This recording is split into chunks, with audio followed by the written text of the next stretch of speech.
Hi guys, welcome to Sid's Fables. I'm Sid and today I'm going to show you how to build a good multi-dimensional character.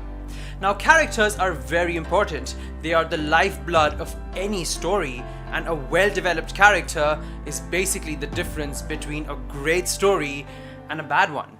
Now building a good character is a long and layered process, so I'm going to break this process down into two parts for you. Today, we're going to start with the basics. I'm going to share with you the steps that I go through when I'm creating my characters. In fact, I'm going to go through the steps with you and just create an original character just so that you can see how this process works. So let's get to it. Now the first thing I do is I decide the race of my character. Is your character a human? Are they an elf? Are they an orc? Or maybe they're an alien, or maybe they belong to a race that you've created. For today, let's just say that my character is an elf. Number 2, the gender and the age.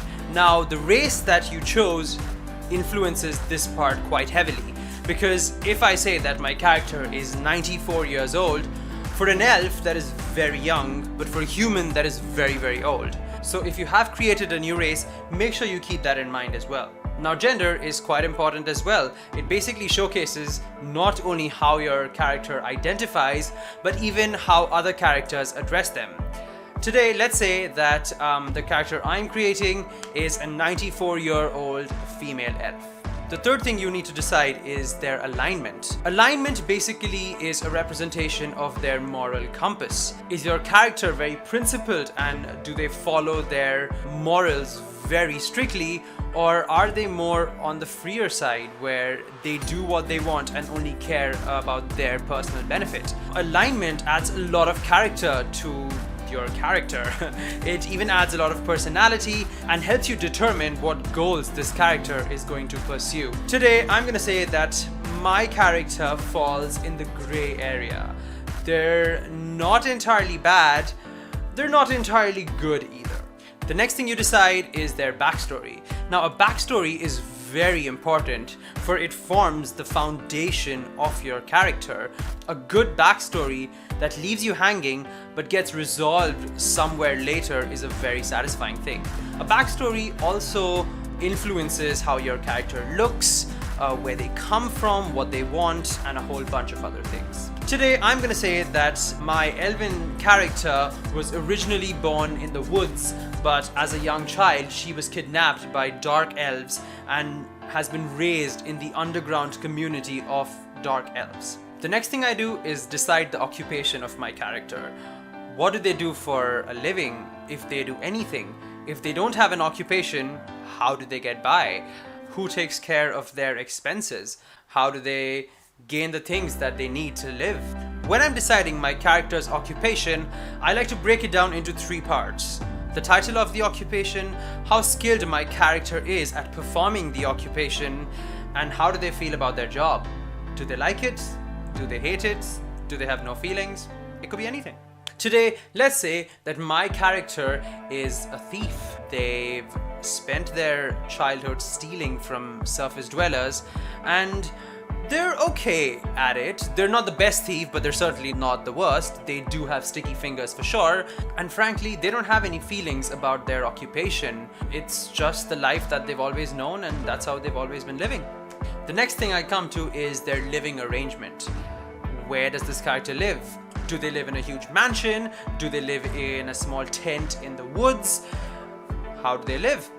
Most often, your character's living arrangement is heavily influenced by your character's occupation. A character who is in a very well-paying job will have either a lavish apartment or a mansion. A character who is unemployed or down on their luck probably has a living situation that reflects that. There are always exceptions. There are always characters who have funds, have sponsors, that you can always decide in your character's backstory. Let's just say that my character, along with the community of dark elves, lives in tents that they've built underground. Now we come to the physical features of the character. How does the character look? How tall are they? What color is their hair? Now you might be wondering, why are we coming to this part so late? And that is because everything that we've decided so far influences your character's physical appearance. Your race probably determines their height and weight on average. Their backstory and occupation might determine if they have any scars. It even might influence how this character wants to look. And that is why we come to the stage now. For physical features, I normally break this down into 4 parts: their eye color, their hair color, their build, and other features.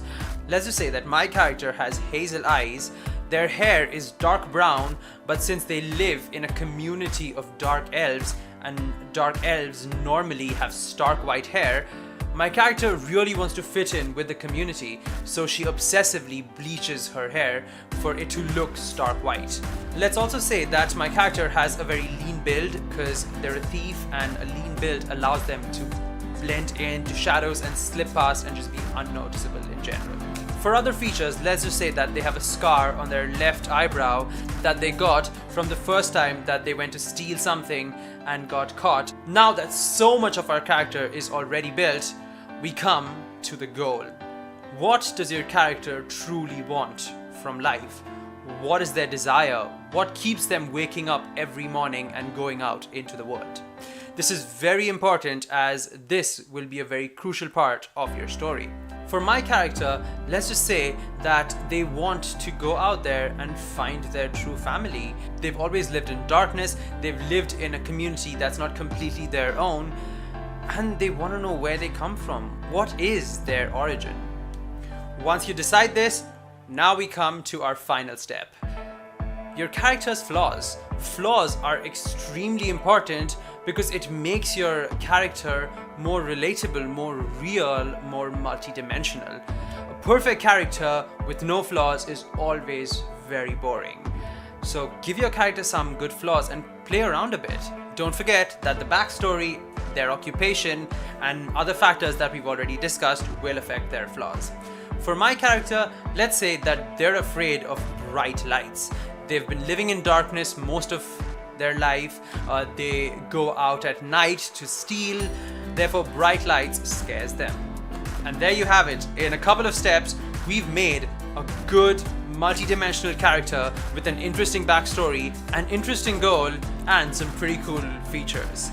And this is where I decide what the name of my character is. Simply because everything that we discussed influences your character's name, the term, the word that they identify with.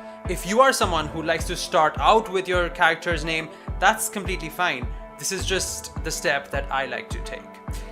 Let's just say that my character's name is Thursa, and we have a multi-dimensional character. Anyway guys, thank you so much for watching this video. I really hope that you learned some really fun things from it. I definitely enjoyed creating this character with you. I've created a character creation template on my website just for you. It's completely free. The link is in the description. Go check it out. In the next part of this video, we will be working on a character's mental and emotional state. That part is very important, so stay tuned for that. Make sure you like, share, and subscribe. Leave any comments that you have, and I will see you soon. Take care.